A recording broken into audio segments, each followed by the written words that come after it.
Bonjour à tous, Hélène Martin-Moussu, directrice de l'accompagnement des professionnels de santé à la CEPAM des Yvelines. Je suis ravie de vous retrouver aujourd'hui pour notre premier rendez-vous d'actualité consacré aux professionnels de santé et notamment à votre profession, les masseurs kinésithérapeutes.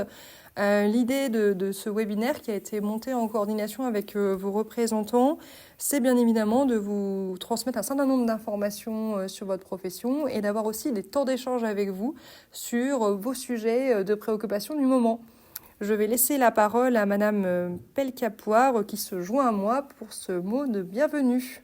Oui, bonjour. Donc, j'interviens. Je suis Christine Pelcapoix, kinésithérapeute dans les Yvelines. Et comme vous l'avez précisé, Madame Martin Mossu, je suis la présidente de la commission de la section professionnelle. Nous sommes trois syndicats qui représentons la profession. Et donc, nous nous réunissons 2 fois par an avec la CPAM des Yvelines pour travailler sur des sujets d'actualité et les échanges qu'on peut avoir avec la CPAM des Yvelines.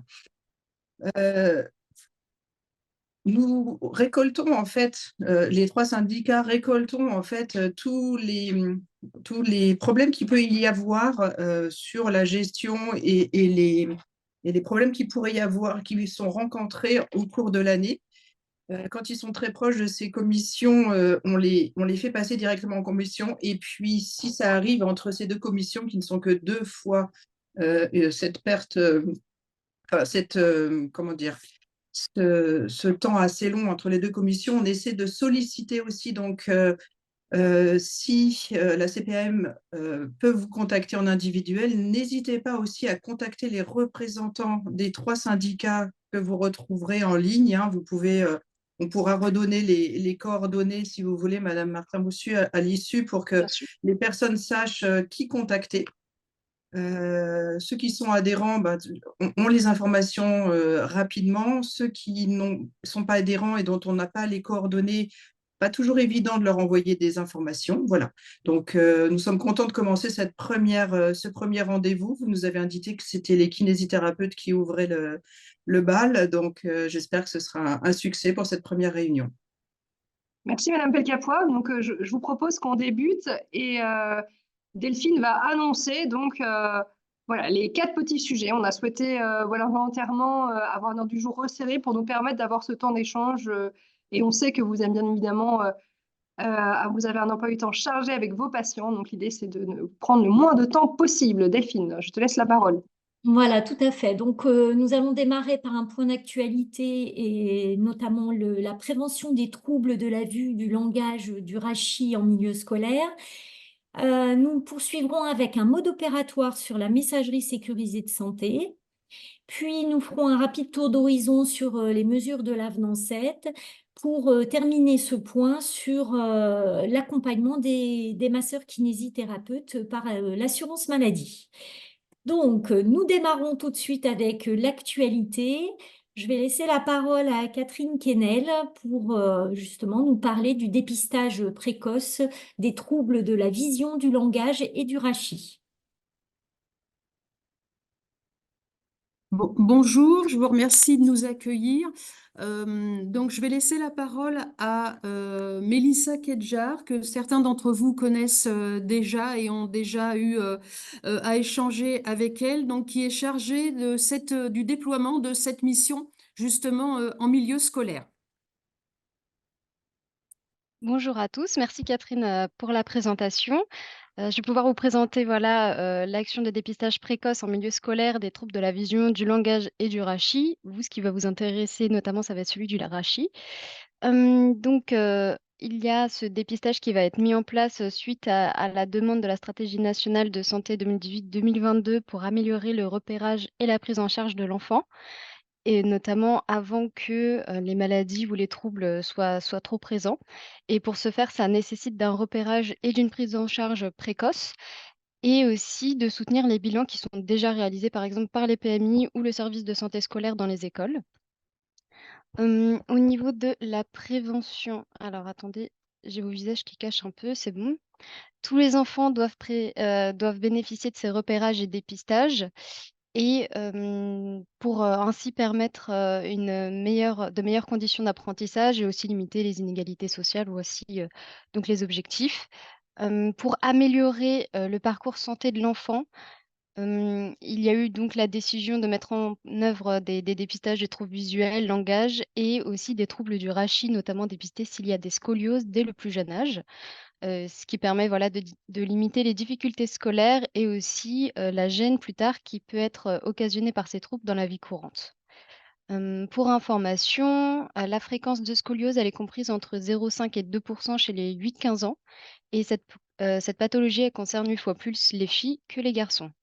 Et s'il n'y a pas de suivi ou de repérage, c'est un trouble qui peut s'aggraver. Donc, c'est important, de le repérer en avance. C'est bon, merci pour cette diapo. Parfait, merci. Pour, cette action, on peut la découper en 3 grands volets d'action. Il y aura une première partie qui, consiste en une séance de sensibilisation. Donc ça va être vous, les kinés, qui allez sensibiliser, que ce soit les enfants, mais aussi leurs familles et les enseignants aux troubles visuels, du langage et pour vous, les kinés, aux troubles du rachis. Ensuite, il y a une séance de dépistage. Donc, ça, je vais pouvoir aussi aborder plus précisément ce point. Vous allez pouvoir dépister les enfants. Et par la suite, il y aura un suivi personnalisé des enfants pour lequel une fragilité a été dépistée. Et là, je vois votre remarque, Madame Martin-Moussu. Oui, n'hésitez pas, je peux voir les questions aussi en même temps que je présente. C'est bon pour cette diapo, merci beaucoup. Les actions, comment ça se déroule? Alors, pour qui? Ça va être pour les enfants scolarisés en CM1. Comment? D'abord, c'est en 2 volets la séance. Il y aura une séance de sensibilisation à la santé du dos.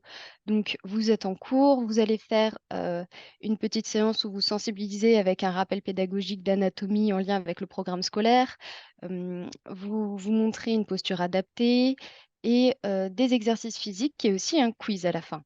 Et ensuite, il y a un dépistage de la scoliose. Donc ça, vous allez faire le test d'Adam dans hem une salle plutôt intime où vous serez, seul avec, l'enfant.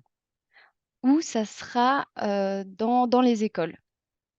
Et par qui? Eh bien, ça sera par un masseur kinésithérapeute, la partie, de sensibilisation et de dépistage et pour ce qui est du suivi, ça sera l'assurance maladie. Voilà, c'est bon pour cette diapo. L'assurance maladie va, s'occuper de présenter l'action aux parents. On va fournir un courrier d'information, un flyer avec les indications et une affiche qui sera apposée à l'école. Il y aura aussi le retour des parents euh, comme quoi ils autorisent que l'enfant reçoive et bénéficie de l'action de dépistage.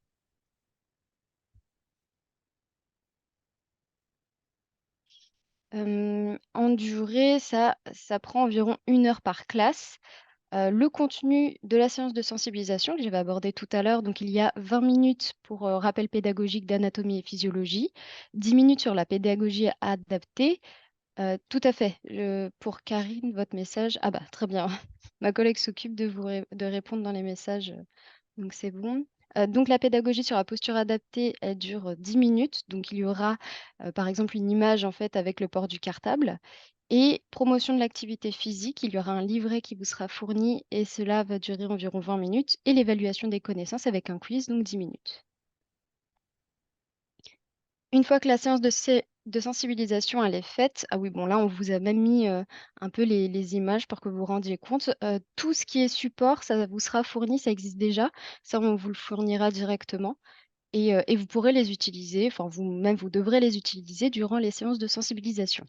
Donc, notamment, là, on voit les exercices et tout en bas, le questionnaire, le quiz. Merci. Et ensuite, la deuxième partie, le dépistage de la scoliose.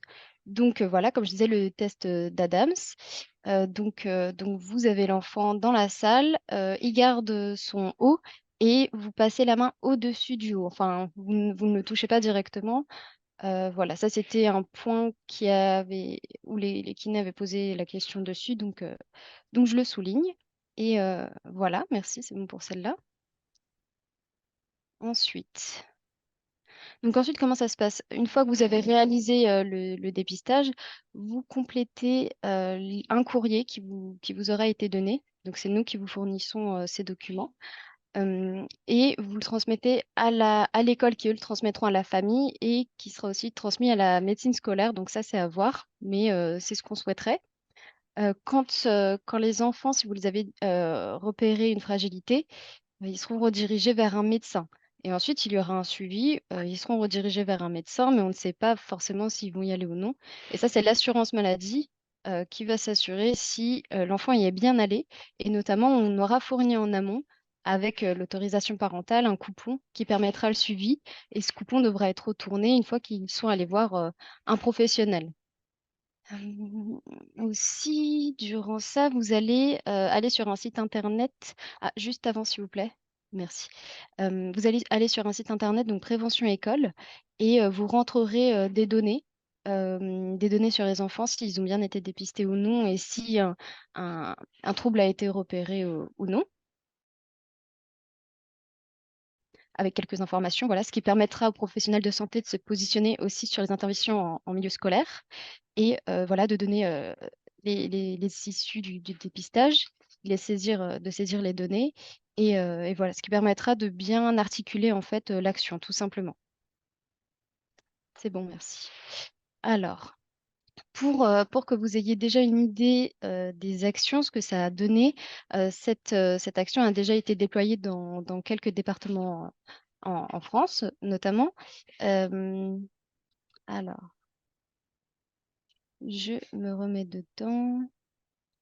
Donc oui, ça c'est au niveau des trois troubles. Donc vue, langage et rachi qui sont dedans. Donc dans le premier encadré, on peut voir que de nombreux enfants ont été dépistés en 2021-2022 et que ça a augmenté en 2022-2023 et ainsi de suite, hein. L'objectif, c'est que après tous les départements fassent le dépistage. Et sur le deuxième encadré, on voit que la première année de lancement du dépistage, 331 enfants ont été repérés, enfin en tout cas dépistés avec un repère de troubles, et 437 en 2022-2023, ce qui représente sur l'ensemble des enfants dépistés 16% et 17% pour le second. Ce qu'on observe aussi, c'est que en général, l'autorisation parentale, elle revient assez fréquemment positive à 97%. Et, et voilà, c'est bon, merci. Et au niveau de la rémunération, donc comme ce que je disais, vous allez intervenir par classe et vous êtes rémunéré à hauteur de 300 €. C'est ce qui comprend le suivi de la séance d'information sur l'action, les échanges avec les enseignants et la CEPAM dédiée à l'action, la réalisation de la séance de sensibilisation et celle du dépistage. Ensuite, le temps dédié à la saisie des données sur le site Prévention École, le temps dédié au remplissage des courriers et aussi le temps dédié au remplissage de l'ordre de mission et aussi un questionnaire de retour d'expérience au titre d'évaluation de l'action.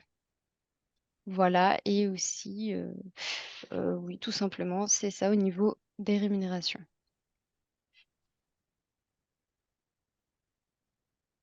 Merci Mélissa pour cette présentation. Est-ce que vous avez deux questions? Sinon, vous mettez vos questions dans le chat et on y répondra ultérieurement.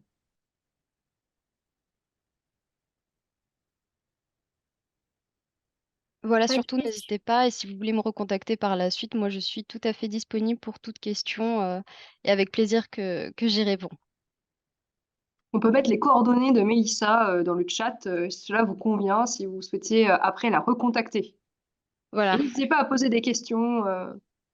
Ah, bah, ça y est, ça arrive. Karine, on doit faire le test d'Adam à travers le polo. Oui. Oh là là, c'est pas ce temps là. Est-ce que je peux répondre tout de suite, du coup? Oui, oui, Oui, allez-y. vas-y Catherine. Alors du coup, c'est quand même une action qui a été convenue et coordonnée au point de vue national avec les différents acteurs, hein, donc représentants des professionnels de santé, éducation nationale, assurance maladie, et vraisemblablement la détection d'un possible trouble peut se faire sur un polo, enfin, ou un t-shirt. Donc, c'est la raison pour laquelle, c'est une des raisons pour laquelle c'est la méthodologie qui a été choisie. De plus, vous savez très bien que si il y a un dépistage qui est à faire avec un enfant sans polo, ça nécessitera une mise en place de process tout à fait différents et on n'est pas sûr d'avoir un taux de retour d'autorisation parentale aussi important. Sachant que ces actions consistent à faire des repérages, puisque après, il y a potentiellement une redirection vers un autre professionnel qui, lui, sera amené à faire un diagnostic. Hein, donc, c'est un petit peu là la nuance.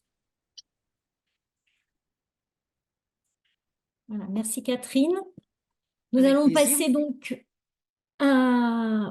au sujet suivant, donc le mode opératoire. Et en l'occurrence, nous allons évoquer avec vous le numérique en santé et la messagerie sécurisée de santé. Marilyn, je crois que c'est Oui, toi qui j'avais pas interviens. ouvert mon micro, excusez-moi. Voilà. Bonjour, Marilyn, on Marilyn vous Armand. laisse vous présenter. Oui, bien sûr. Donc, Marilyn Armand, chargée d'études sur la partie DNS et référente e-santé à la Caisse des Yvelines. Donc, aujourd'hui, on va vous parler de la messagerie de santé sécurisée. Donc, mon espace santé, c'est le nouveau carnet de santé numérique des patients et qui dispose donc de 4 fonctionnalités: le dossier médical, DMP, la messagerie de santé sécurisée, un catalogue d'applications et un agenda médical qui permet de centraliser les rendez-vous et tous les rappels enfin, c'est un espace de prévention. Donc, il faut savoir que mon espace santé est alimenté par les professionnels de santé, le patient et l'assurance maladie. Donc, tu peux passer, Delphine. Donc, dans mon espace santé, tous les assurés qui ont activé leur espace santé disposent donc d'une messagerie de santé sécurisée. Et ça permet de communiquer avec les professionnels de santé de manière confidentielle et surtout sécurisée. Vous pouvez leur adresser des documents, ils peuvent vous en adresser d'autres. Je précise bien que les départs de messages sont à l'initiative des professionnels de santé et que vous pouvez y mettre fin dès que vous le souhaitez. Donc, chaque patient qui dispose d'un profil Mon Espace Santé a donc sa messagerie qui est composée de la même manière pour tout le monde. C'est le matricule Identité nationale de santé, @patient.mssanté.fr. À partir du moment où vous avez activé votre espace santé, donc vous pourrez communiquer avec vos patients de cette façon, mais vous devez vous aussi également disposer d'une messagerie de santé sécurisée avec laquelle vous pouvez communiquer avec les professionnels de santé, mais également avec vos patients, comme je vous l'ai indiqué. Donc, je laisse la parole à Nathalie. Bonjour, Nathalie Danen, donc je suis déléguée numérique en santé.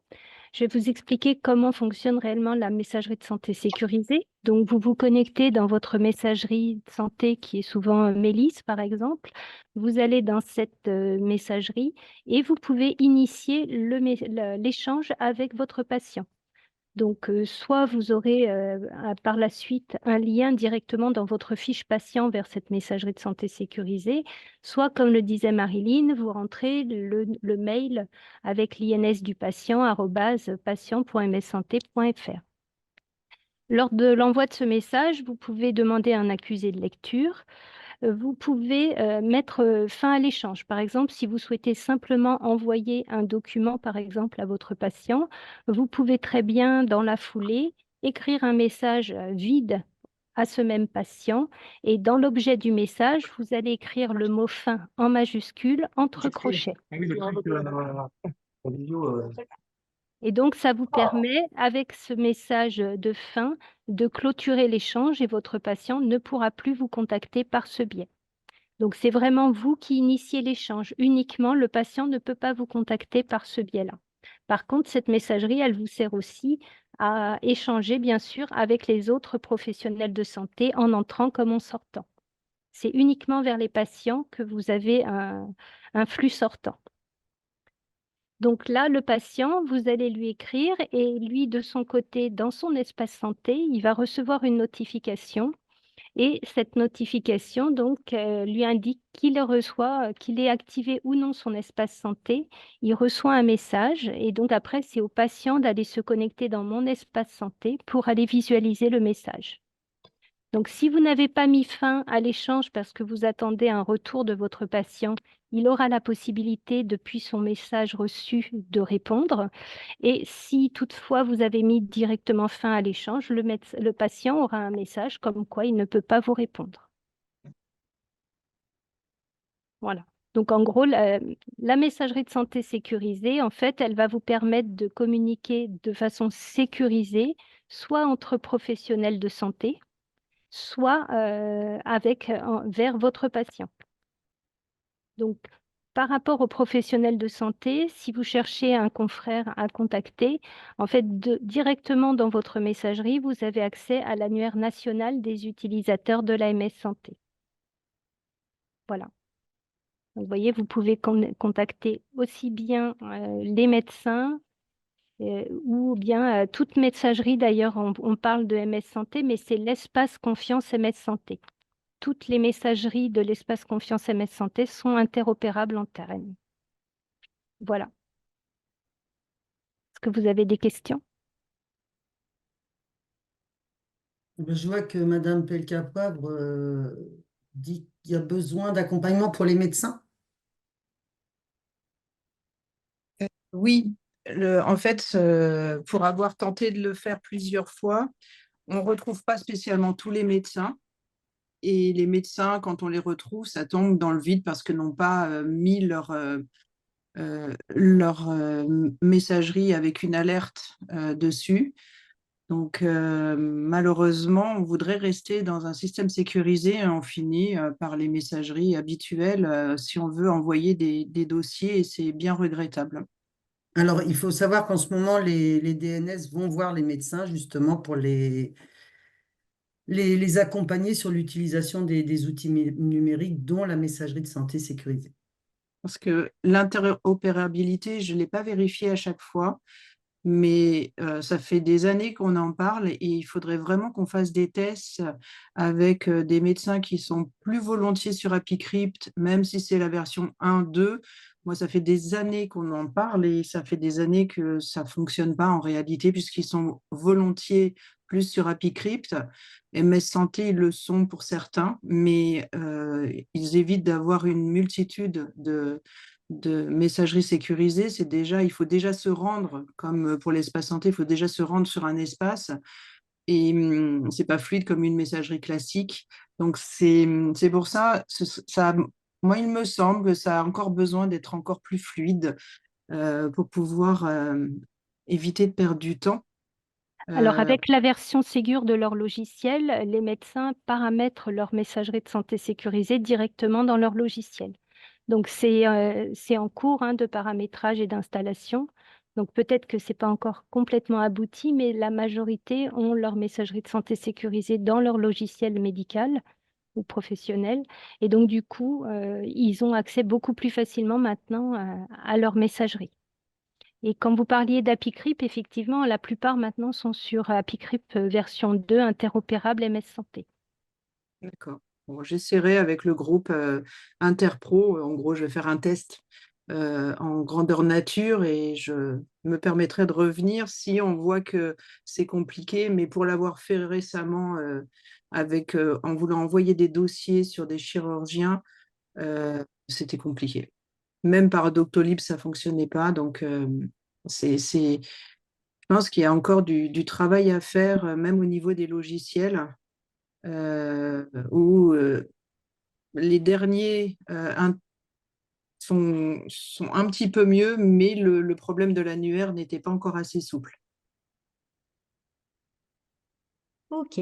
Eh ben, écoutez, c'est noté. Merci Nathalie et Marilyn pour cette présentation. Là, il y a encore juste une question. Là. Oui, Ah une oui. question. Bon, une petite question. Ok, Comment accède-t-on à notre messagerie sécurisée? Alors, si vos logiciels pour l'instant ne sont pas encore en version Ségur, donc vous ne pouvez pas y accéder directement dans votre logiciel, il faut vous connecter sur la messagerie de santé que vous avez choisie. Donc, si c'est la MS Santé, ben, il faut vous connecter sur Mélise MS Santé. Donc, vous pouvez le faire soit par identifiant mot de passe ou bien par la CPS ou la ICPS. Et il existe également l'application Mélise MS Santé que vous pouvez synchroniser sur votre téléphone portable pour pouvoir accéder directement depuis votre téléphone portable à la messagerie de santé. Mais c'est pareil, si vous avez des difficultés concernant l'accès à la messagerie, n'hésitez pas à contacter le délégué numérique en santé de votre secteur et on vous aidera sans problème. Oui, Voilà. ce que je propose, c'est qu'on vous redonne en fait dans le chat, en fait, si certains d'entre vous souhaitent être recontactés à titre individuel au sujet de la messagerie sécurisée de santé, on vous propose de le signaler dans le chat. Et nous, de notre côté, je vais demander à Nathalie, Nathalie qui est connectée, de mettre aussi la messagerie. On a une boîte mail sur laquelle vous pouvez contacter les délégués numériques en santé, la boîte mail fonctionnelle du service. Et donc, on va également vous la mettre dans le chat. Si Nathalie ou Marilyn, vous pouvez voilà, indiquer l'adresse, comme ça nous permettra à titre individuel de vous recontacter et convenir d'un rendez-vous un peu personnalisé avec vous sur ces sujets-là, si cela vous convient. Tu l'indiques, Marilyn, ou tu veux que je saisisse?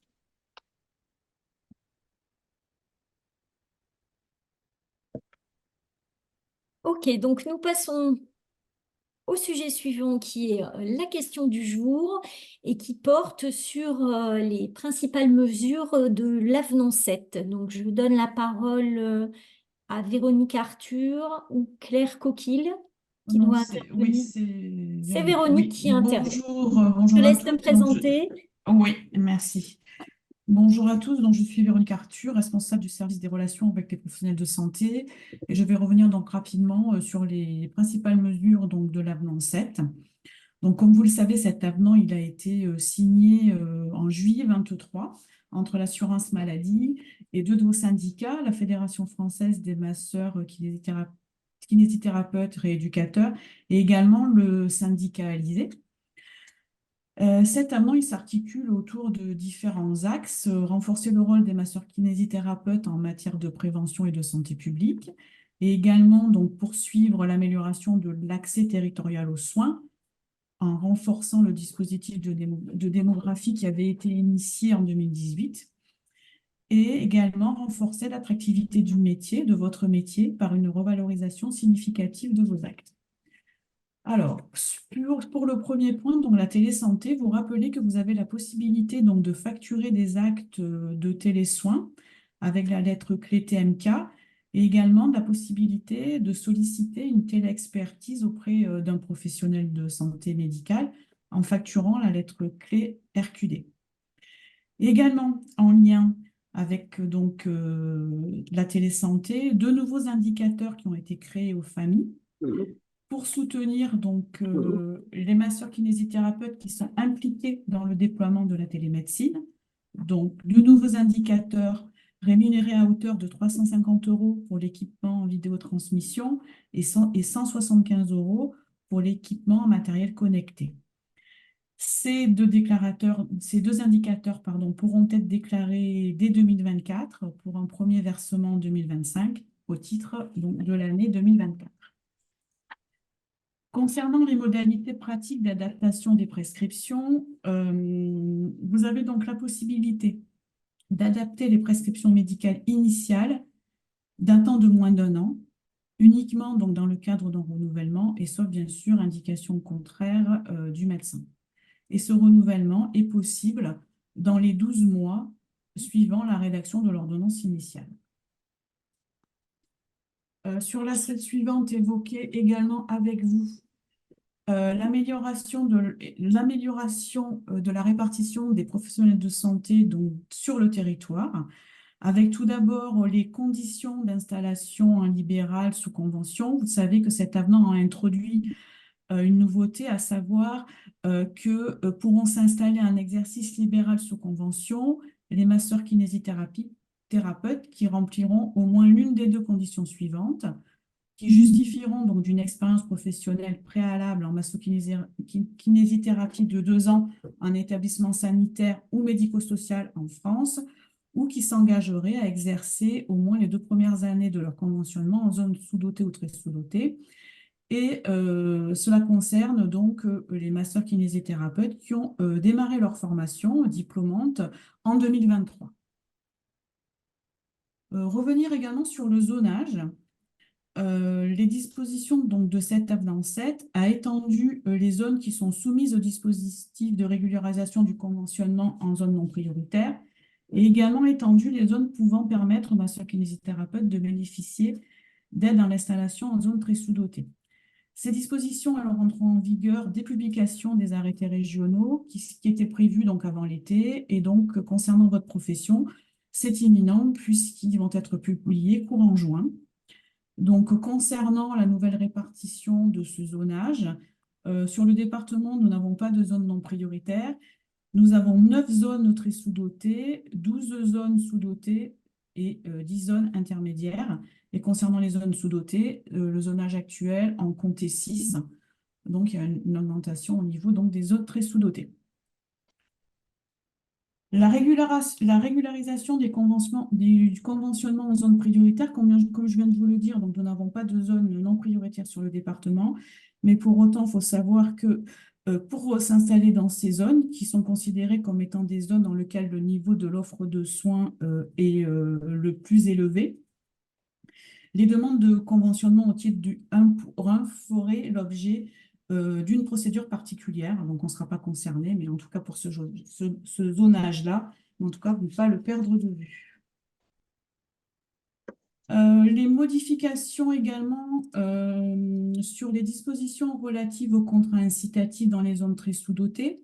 Donc, les dispositions de l'avenant prévoient une modification des modalités de versement des aides qui sont prévues au titre des contrats d'aide à la création de cabinets et d'aide à l'installation, ainsi que de la revalorisation de l'aide prévue au titre du contrat d'aide au maintien. Donc, vous avez les montants à l'écran, hein, dont le montant est porté à 4 000 € au lieu de 3 000 €. Sur notre département, actuellement, nous avons en gestion 61 contrats qui se répartissent de la manière suivante. 59% d'entre eux sont des contrats liés au maintien, 25% à la création et 16% à l'installation.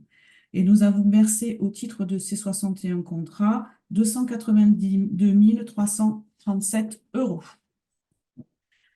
Un dernier point également important pour votre profession introduit par l'avenant, c'est tout ce qui touche les mesures tarifaires, hein, les revalorisations tarifaires et les créations d'actes. Donc, les revalorisations tarifaires, elles sont intervenues dès 2024 et elles vont se poursuivre jusqu'à la fin de la convention, donc jusqu'en 2027. Pour la lettre clé, une revalorisation de 3% a été introduite et mise en œuvre à partir du 22 février 2024. Pour les actes actuellement cotés AMS 7.5, une revalorisation de 0,9 points en 2 étapes est prévue. Tout d'abord, 0,6 points de coefficient au 1er juillet 26, puis 0,3 points au 1er juillet 27. Pour les actes actuellement cotés AMS 9,5, une hausse de 0,3 points au 1er juillet 2026. L'avenant prévoit également la revalorisation et la création de nouveaux actes à fort enjeu de santé publique, dont je ne vais pas tous vous les détailler, je vais simplement les résumer, dont des actes donc, qui ont pour objet de valoriser l'intervention des masseurs kinésithérapeutes auprès des personnes âgées, notamment sur la prévention de la perte d'autonomie, en reconnaissant le rôle central des masseurs kinésithérapeutes dans ce domaine.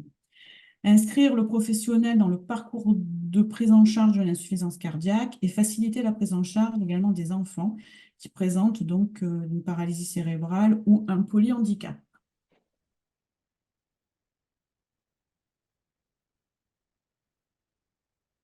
Donc voilà pour les principales mesures.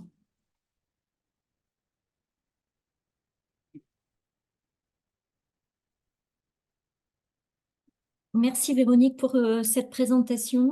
Est-ce qu'il y a une question? Oui, il y a quelques petites questions, notamment sur le zonage. Comment savoir dans quelle zone nous sommes? Avez-vous une carte des Yvelines avec ces différentes zones? Oui, donc le zonage va être donc publié incessamment sous peu, assez imminent. Nous avons des réunions de présentation la semaine prochaine. Donc l'ARS le mettra en ligne, donc sur le site PAPS. Voilà, donc Hélène vient de vous mettre le lien à l'écran. Nous allons avoir une démarche donc proactive vis-à-vis des masseurs kinés donc, qui seraient dans ces nouvelles zones. On vous contactera pour vous proposer, si vous êtes déjà installé dans ces zones-là, la possibilité de contractualiser avec nous autour donc d'un contrat de maintien d'activité. Et bien sûr, nous ferons la même chose lorsque nous aurons des installations sur ces zones donc, qui ont été repérées par l'ARS et vos syndicats. Donc, pour anticiper un petit peu, les bassins de vie qui seront concernés par le nouveau zonage se situent donc sur Bonnières, Houille, Limay, Mantes-la-Jolie, Les Mureaux, Sartrouville, Houdan et certaines rues de Versailles. Donc, je ne vais pas vous les détailler là, mais certaines rues de Versailles seront également concernées donc, par la possibilité de contractualiser dans le cadre donc, de l'exercice dans ces zones sous-dotées. Et comme le dit Véronique, la formation est vraiment imminente puisque nous, de notre Oui. côté, on a des informations officielles qui devraient atterrir aux alentours du 21 juin. Information fraîche de ce matin avec Ouais. Véronique. Donc, on aura une communication appropriée vis-à-vis de votre profession. Aussi pour vous dire que le département de Véronique a un service qui est un peu dédié notamment à une cellule qui est dédiée au contrat, à la gestion des contrats. Donc, ce que je propose, c'est que Véronique mette un peu aussi, ils ont un mail pour pouvoir les contacter aussi également et vous apporter aussi toute précision concernant justement les contrats d'installation, les contrats de maintien d'activité. Donc, Véronique, si vous pouvez Oui, je vais rechercher les, je recherche le les mail, mails, oui. voilà, vous pouvez, donc elles sont deux collaboratrices qui s'occupent donc de cette gestion des contrats pour les professions de santé. Je vois aussi qu'il y a d'autres petites questions. Pouvez-vous détailler à la fin de l'ancienne nomenclature après le 1er juin, Roger? Véronique, je vous laisse la parole. Ah, attends, j'étais en train de chercher l'adresse. Non, je n'ai pas écouté la question, désolée, je recherchais l'adresse. Je remets la question. Oui, Pouvez-vous merci. détailler la fin de l'ancienne nomenclature après le 1er juin, Roger?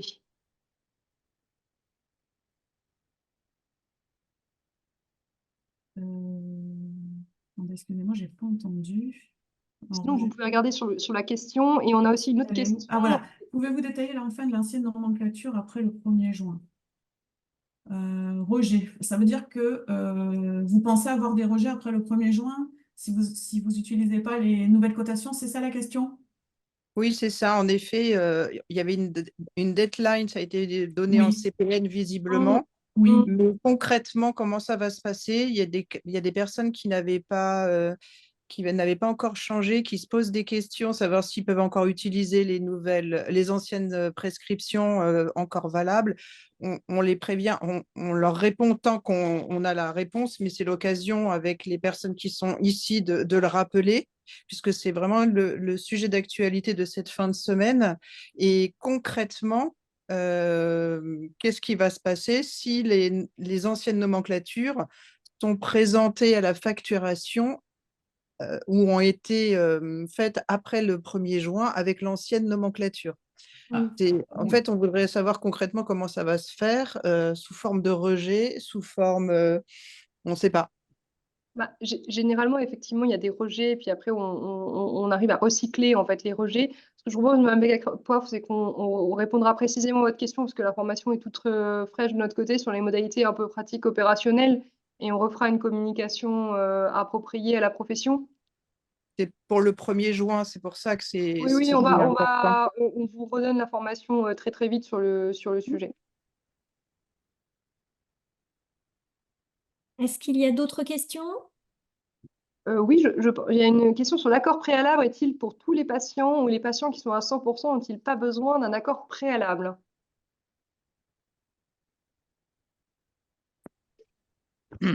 Là, vous faites référence peut-être à l'accord préalable au-delà d'un certain nombre de séances, c'est ça? Pour certains actes? Pour les référentiels, je pense. Oui, pour les référentiels. Donc, pour moi, c'est oui, non, c'est pour tous les patients.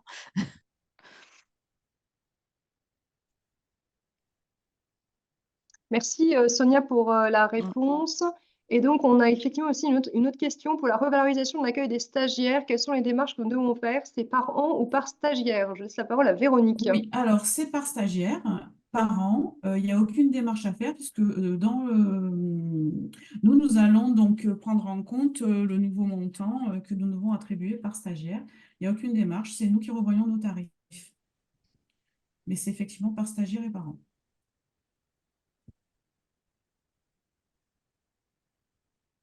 Merci. Il n'y a plus de questions? Eh bien, écoutez, je vous propose de passer au sujet suivant, donc l'actu du territoire, avec un point sur l'accompagnement et un rappel des règles de facturation des actes côté AMS 9.5. Oui, donc bonjour à tous. Vous m'entendez? Oui? Oui, très bien. Oui, d'accord. Oui, donc pour vous rappeler, parce que donc, enfin, vous avez dû recevoir les courriers, voire peut-être pour certains d'entre vous, nous avoir en entretien. Donc, il y a eu une action effectivement nationale sur le rappel des règles de facturation des actes côté AMS 9,5 et 7,5 dans un contexte effectivement national d'augmentation importante de ces actes, notamment en 2022-2023, ce qui représentait d'ailleurs plusieurs milliards d'euros. Et donc, la CNAM a souhaité mener une action effectivement nationale auprès des kinés pour rappeler effectivement le contenu de ces cotations que vous avez en dessous. Donc, vous avez d'abord été destinataire. Enfin, je me suis aperçue que peu d'entre vous, semble-t-il, avaient reçu la formation Osmose, ce rappel des règles générales de cotation AMS 7,5 et 9,5. Donc, pour rappeler qu'effectivement, l'AMS 7,5 qui concerne un membre, une partie d'un membre ou sa totalité, et la cotation 9,5 correspond à la rééducation de toute ou partie de plusieurs membres ou du tronc et d'un ou plusieurs membres. En rappelant qu'effectivement, la rééducation de la ceinture est incluse aussi dans l'AMS 7,5, de même que s'il y a une situation de radiculalgie, enfin de douleur irradiante, cela ne justifie pas non plus une cotation AMS 9,5. Donc par la suite, donc suite à ce courrier Osmose qui a été adressé à l'ensemble des kinés, il y a une deuxième action qui s'est concrétisée dans les Yvelines par un envoi au mois de février. Donc effectivement, en ciblant les kinés qui étaient au-delà de la médiane nationale qui est de 38%. Donc 174 kinés étaient concernés dans les Yvelines. Et par la suite, donc le troisième pan de cette action nationale était, vous pouvez passer la diapo suivante, merci. Donc là, je rappelle le contexte, donc augmentation forte, comme je vous le disais, entre 2022 et 2023, notamment des actes à un AMS 9,5 par rapport aux AMS 7,5 qui n'augmentaient pas, qui n'ont pas augmenté sur la même période. Et donc, il y a eu une campagne d'échange confraternel qui a été menée par les praticiens conseils par téléphone auprès des 37 masseurs kinés des Yvelines qui dépassaient en percentile le 90e percentile par rapport à cette médiane de 38%. Donc, cette campagne est en voie de finalisation, elle est quasiment terminée là sur les Yvelines.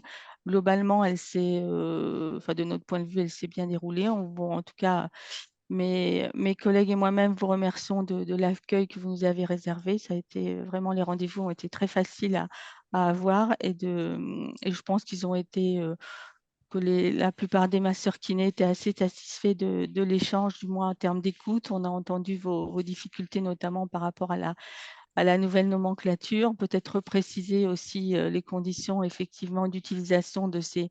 Maintenant, c'est des ex-AMS 9,5 et 7,5 compte tenu de l'évolution de la nouvelle nomenclature.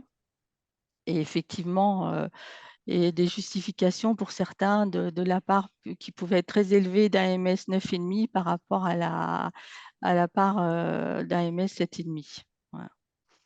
Donc, je ne sais pas si vous souhaitez poser des questions. Donc, les difficultés, notamment peut-être certaines impasses de cotation qui effectivement étaient remontées, notamment pour la prise en charge des rééducations post-cancer du sein, qui n'existent pas vraiment dans la nouvelle nomenclature ont été remontés à la fois au niveau régional et au niveau national, ou d'autres situations qui peuvent exister. Enfin, on a aussi été assez sollicité par d'autres questions en dehors de cette campagne sur la nouvelle nomenclature,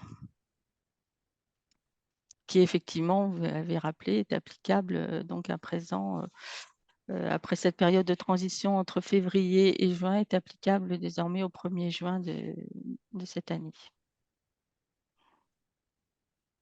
Merci pour toutes ces précisions. Est-ce qu'il y a des questions? Alors, je vais ouvrir le chat parce que je ne les vois pas.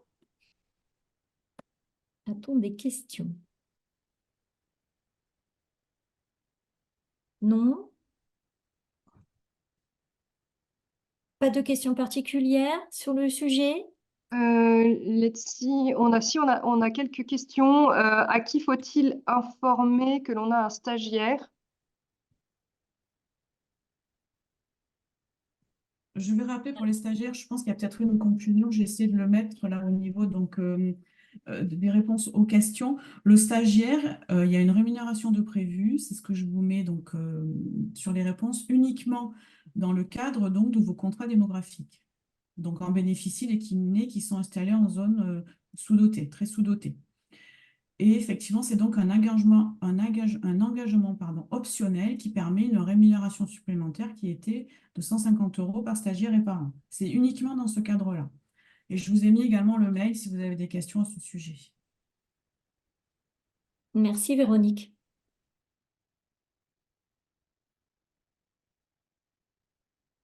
Est-ce que vous avez des questions concernant d'autres sujets ou des sujets que vous souhaiterez évoquer? Excusez-moi de reprendre la parole, mais j'ai en effet posé une question sur la synthèse des appels téléphoniques qui ont été faits par les médecins conseils et quelle est la synthèse qui en ressort sur les 37 kinés qui ont eu ces appels téléphoniques. Est-ce qu'il en ressort qu'il y avait vraiment des erreurs de cotation? Dans quelle proportion? Ou bien les 9,5 étaient justifiés? Oui, alors après, je ne sais pas, je suis couvert de, sous couvert de laquelle, je ne sais pas si c'est le lieu de l'exprimer ici, peut-être avant de l'exprimer en CPD. Donc globalement, alors effectivement, on s'est appuyé sur des cas, ce qui n'était pas une obligation au niveau national, mais sur des cas patients, ce qui a rendu les discussions effectivement plus aisées avec les masseurs kinés concernés. Non, ce qui en ressort, enfin du moins de mon point de vue, c'est que effectivement, alors il y avait pour certains kinés, mais pas la majorité, à mon sens, il y avait peut-être des méconnaissances quand même, effectivement, de la nomenclature, notamment par rapport aux ceintures ou aux irradiations douloureuses. Mais c'est effectivement, il y a eu quand même une part assez importante des kinés qui étaient ciblés, qui avaient une activité assez spécialisée, ce qui peut expliquer la part des 9,5 importante, du fait qu'ils n'avaient effectivement quasiment pas d'activité en AMS 7,5. Notamment les kinés, effectivement, qui se sont spécialisés dans la rééducation post-cancer du sein ou quelquefois du handicap de l'enfant ou des pathologies neurologiques du jeune enfant ou la prise en charge des pieds beaux, voilà, ce type de rééducation. Également aussi chez les kinés, on a constaté qu'ils prenaient en charge notamment travailler en EHPAD, où effectivement le 9,5 peut être dans certains cas effectivement justifié. Voilà. Moi, c'est ce qui ressortait en tout cas des entretiens que j'ai eus et de ceux de mes confrères. Merci Sonia. Je vois que l'heure avance, mais il y a d'autres questions. Donc, y a-t-il une autre campagne nationale de prévue et si oui, sur quoi portera-t-elle? Alors, à ma connaissance, pas pas dans l'immédiat, mais alors je ne sais pas si vous souhaitez parler d'autres campagnes plus locales qui sont envisagées. Donc, non, pour l'instant, on n'a pas d'informations sur d'autres campagnes qui sont prévues dans ce cadre. Mm. Bon, ensuite, pour toutes les questions nomenclature, c'est vrai que je me suis pas présentée, je suis le docteur Michaud, mais c'est un conseil au service médical. Pour toutes les questions de nouvelles nomenclatures, vous avez bien sûr à votre disposition votre délégué, hein, qui sont aussi à même de répondre aux questions de nouvelles nomenclatures et qui peuvent effectivement nous saisir dans un second temps pour s'il y a des difficultés concernant ces réponses. Nous restons tout à fait à votre disposition dans ce cadre-là. Et il y a toujours des interrogations qui persistent, qui ont été remontées au niveau national sur certaines cotations qui ne sont pas actuellement effectivement encore présentes dans la nouvelle nomenclature. Merci Sonia. Donc pas de campagne nationale donc, pour le moment de prévu, mais on n'hésitera pas à vous transmettre des informations complémentaires à ce sujet-là. Question relative donc, à la prévention du rachis. Donc les médecins scolaires n'étaient pas habilités déjà à faire un dépistage en milieu scolaire des troubles du langage, vue et rachis. Mélissa ou Catherine, je vous laisse la parole. Oui, tout à fait. Alors, il y a déjà des dépistages, tout à fait sur les mêmes sujets qui sont menés. Nous, on va venir en complémentarité. Le but, ça va être de réaliser un suivi entre, par exemple, les classes où c'est déjà fait et surtout un suivi une fois que le dépistage et le repérage a été mené, parce que pour l'instant, ça n'existe pas, le suivi après l'action dans l'école. Et il y a une coordination qui va être faite par rapport à ça. Donc oui, ça existe, mais c'est en complémentarité que celle-ci arrive ou pour venir dans les écoles où ça n'existe pas aussi, par exemple. Merci.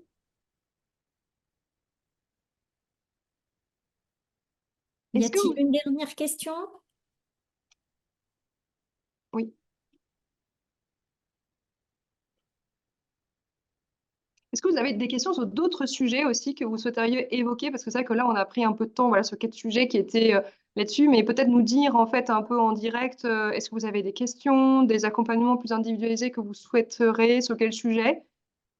Est-ce que vous souhaitez si on continue dans cette lancée de ces rendez-vous d'actu, est-ce que vous avez des sujets autres que vous souhaiteriez voir évoqués?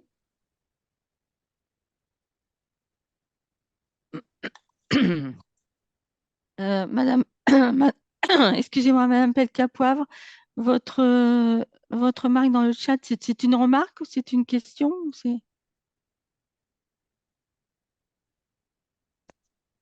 On ne vous entend pas, Madame Pelka-Poivre, votre micro est coupé. Pardon, c'était Je vous- une remarque. D'accord. Remarque qui vous a été rapportée d'un manque de convivialité dans certains de nos appels, c'est ça? Ça ressemblait pas à un entretien confraternel, mais plutôt à un contrôle en règle sur des patients et les personnes n'étaient pas trop préparées.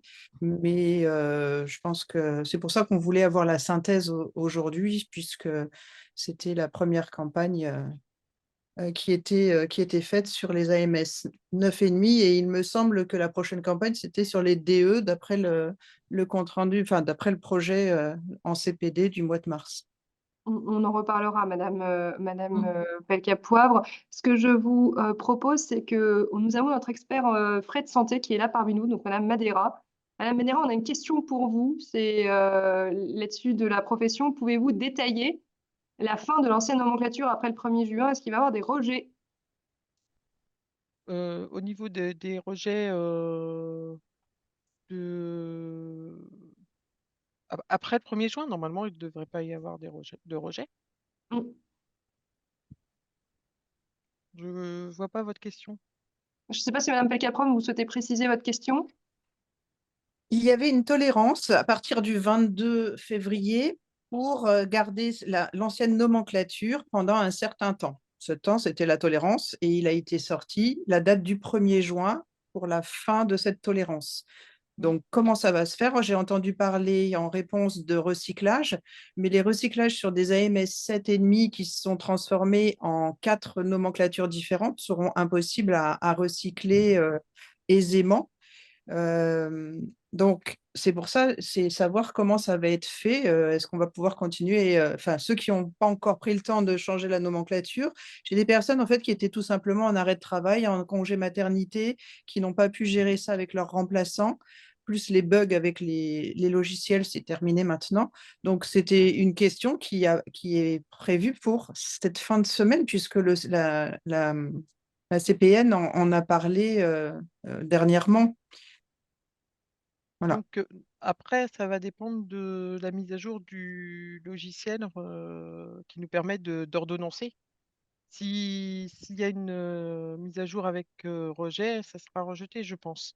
Parce que si la tolérance est jusqu'au 1er juin, il y a eu un certain laps de temps pour changer le logiciel. Je remets Ça, pas c'est la le. CNAM qui devrait envoyer la mise à jour aux informaticiens. Donc nous, dès que la mise à jour sera effectuée au niveau des rejets, ça sera appliqué. Mais voilà, on voudrait connaître, enfin, certains vont se poser la question.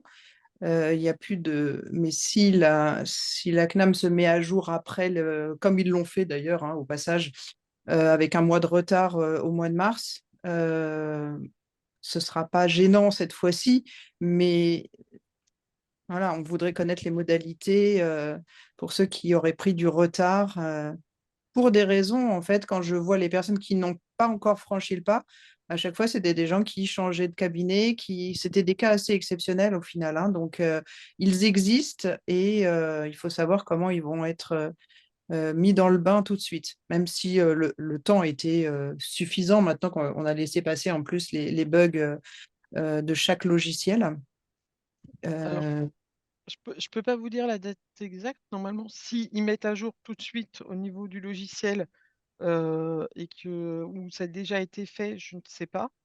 Nous, pour l'instant, en fin de compte, tant qu'on n'aura pas le rejet en lui-même, euh, parce que nous, on valide par rapport à ce que le logiciel nous met comme rejet. Bien Donc, sûr. voilà. Donc, je ne peux pas vous dire exactement si ça sera appliqué. Normalement, ça devrait être appliqué dès le 1er juin, mais je ne peux pas vous dire si. Je pense, Madame Pelcapov, je pense qu'effectivement, vous avez raison de poser la question. On va préciser la réponse parce que là, effectivement, je pense qu'il y a un petit peu de. Un Oui, petit oui, peu. en fait, ça risque de se passer, mais on va vous contacter, vous. On n'a pas Oui, d'autres oui, oui. moyens, c'est pour vous Non, mais contacter. C'est Bien pour sûr. ça que moi, ce j'ai que je vous insisté propose, ce On va sujet. vous donner une réponse plus oui, précise. Ouais. oui. En fait, ce que je vous propose, c'est que déjà, enfin, s'il y a le moindre sujet, là, que les délégués numériques en santé soient aussi à disposition, si jamais il y a des problématiques concernant voilà, ce type de sujet, sachant que les mises à jour, enfin, on n'a pas pour l'instant d'informations officielles de la Caisse nationale voilà, sur la mise à jour. Donc s'il y a des problématiques rencontrées, on vous fait un message en ce sens-là et on vous tient informé effectivement. Je vois aussi que bah, le temps est un peu dépassé. Donc déjà, j'ai un petit retour d'expérience. Merci de nous le faire. Peut-être que vous pouvez nous dire un peu en direct bah, ce que vous avez pensé. C'était Delphine, je te laisse continuer, nous faire un petit retour à chaud aussi de ce rendez-vous d'actu et nous dire aussi les sujets qui vous intéresseraient pour le prochain. Voilà, tout à fait. Donc, avant de clore ce premier rendez-vous d'Actu PS, nous souhaiterions recueillir votre avis à chaud. Donc, simplement vous demander dans le chat d'attribuer une note de 1 à 5 à ce rendez-vous d'actu. Euh, donc, d'exprimer votre satisfaction.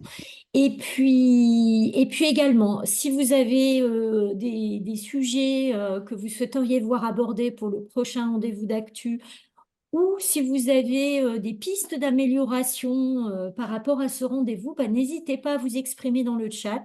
C'est ce qui nous permettra de faire en sorte que ce rendez-vous d'actu soit au plus près de vos attentes. Je laisse Hélène ou Madame Alomar pour le mot de la fin. Euh, Bah, vous dire déjà là-dessus, peut-être avant le mot de la fin, peut-être n'hésitez pas à nous dire voilà ce que vous pensez.